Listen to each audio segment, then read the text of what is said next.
Hello, and thank you for watching this second video on using R for group insurance. What I'd like to talk a little bit about today is getting data into and out of R. One of the pieces of feedback I got from the first video was that it would be nice to go into a little bit more detail on how to get data into R. So let's go through that. If we remember here, this is our census file that we were working with. Starts in cell A1 and has a few columns and a whole bunch of rows. And the way we brought this into R was that we executed this command up here. We basically said the census gets the result of this read_xlsx function. So if I execute that by doing Control Enter, we get the census file brought into R, and here are our fields. Now, one of the first things you might want to do when you bring a census file in, or any file in for that matter, is look at what the names are of the fields on that data frame that you just imported. And the way you do that is by running a very simple command called names. So we're going to ask for the names of the census data frame, and it shows us here what all the names are. Now, for this small file, this isn't exactly rocket science because there's only 6, but when you bring in a lot of fields, it's good to know what all the different names are. Now, one thing I would like to show you is that the read_xls function here, which we ran, assumes that assumes a few things. One, it assumes that the worksheet we're bringing in is the very first worksheet in the workbook, or the first tab in this file. And the second thing it assumes is that the data actually starts in cell A1. But we know that that doesn't always happen. We frequently get data files where the data starts in a different place.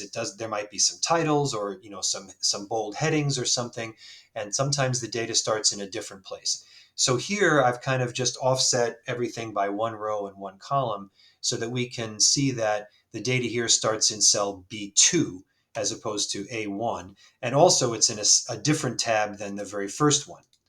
So how would we import this? Well, the nice thing here is that the read_xlsx function lets you specify what sheet you want to read from. So in this case, we're going to read from the sheet called Other Sheet, and it also allows you to specify what the range is. So we're going to specify that we're going from cell B2 all the way down to G92450. So we execute that again by just doing Control Enter.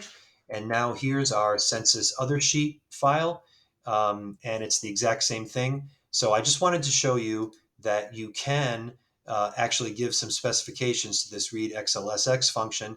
And I also wanted to show you how to get the names of a file that you've just imported. Now, how do you get data out of R?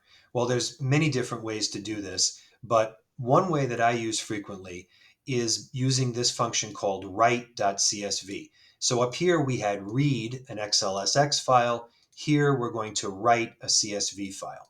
And you may remember that I showed you in the last video this summary function where you can get a very, very basic little statistical distribution of the numeric fields on your file. But what if you wanted to actually use this information in another place? Like, what if you wanted to have it in a spreadsheet, or what if you wanted to put it in PowerPoint?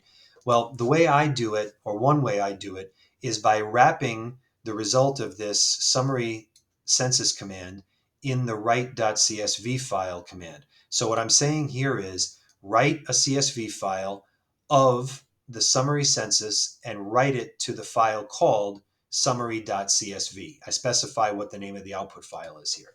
So if I execute that, down here in the console, it doesn't look like anything happened.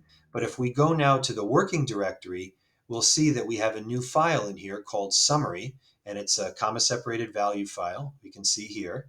And if we open that up, we can see that it's written out in each column, the summary of each field. So now this information is available to you to use in a spreadsheet like we're in here, or in a PowerPoint, for example. So that's nice for getting data out of R. Now, in the last video, I showed you this histogram of the ages of the people on the census file. What if you wanted to get this out of R? Because maybe I know a lot of people still use PowerPoint for presentations. What if you wanted to get this out of R? Well, there's a convenient export button right here. So you would click that and you say copy to clipboard, and then you say copy plot. Now it's on your clipboard.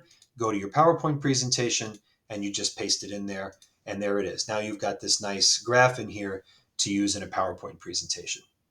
Now, before we go, I want to show you one last thing, and that is that as neat as it is to get this histogram, and as great as it is to run this one little simple command to get a histogram, this is not, I recognize, the world's prettiest graph.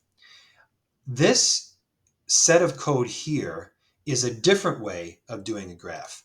This whole set of code here creates a histogram. And we can run this by anywhere in this code. We can just do Control Enter. And now this is a different kind of histogram. In this case, it splits the count of employees by gender, females and males, and also by age, which is what what we're doing a histogram of the ages. And I've put a title on here, labeled the axes, and formatted the axis labels here to have commas in them. This is a much more presentable and perhaps more useful graph because it splits males and females and is formatted nicer. It's got some color in it. And again, if we want to export this, we would just go copy to the clipboard, copy plot, and then we can drop it right here into our PowerPoint. And now we've got a nice, a little bit more useful and presentable histogram. So thank you for watching today. And we went through a little bit about reading data in, understanding the names of our files that we read in, specifying where exactly in an Excel file we want to read it in, and how to get a summary out of R, and how to copy a plot from R into PowerPoint. So thank you for watching. Have a great day.